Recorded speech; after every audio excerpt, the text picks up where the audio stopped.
Devil heart জানি না, devil তো একমাত্র অপারেশন ডেভিল হার্ট তো আমরা ফ্যাসিস্ট সরকারকেই জানি।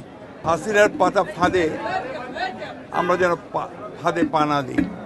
সফলতাকে আমাদেরকে সফল করতে হলে আমাদেরকে অত্যন্ত ধীরে ধীরে এগোতে হবে। আমাদের আমাদের সফল খুব সফল হয়েছে, আর আমরা তো যেটা উদ্দেশ্যে গিয়েছিলাম সেই উদ্দেশ্য সফল হয়েছে। না, ভালো ভালো, এগুলো খুব ভালো অভিজ্ঞতা।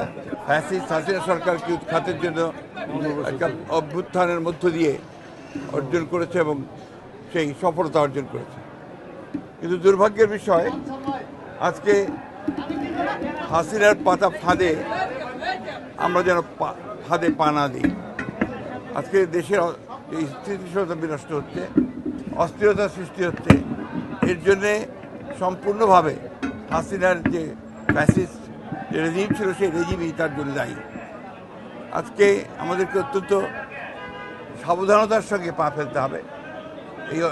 এই যে সফলতাকে আমাদেরকে সফল করতে হলে আমাদেরকে অত্যন্ত ধীরে ধীরে এগোতে হবে। একটা অন্ধকারকে দূর করতে আর একটা অন্ধকারকে দূর করা যায় না, তাকে আলো দিয়ে দূর করতে হয়। সেই আলো বর্তিকা জ্বালিয়ে আমাদেরকে সামনের দিকে যেতে হবে।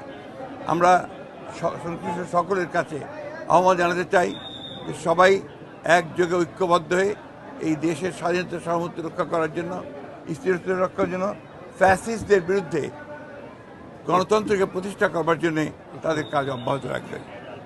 আমরা তো বাইরে ছিলাম, ডেভিল হার্ট জানি না, ডেভিল তো একমাত্র অপারেশন ডেভিল হার্ট তো আমরা ফ্যাসিস্ট সরকারকেই জানি। এতদিনের পরে এতদিনের একটা বোধোদয় হয়েছে, সেই জন্য ধন্যবাদ জানাচ্ছি।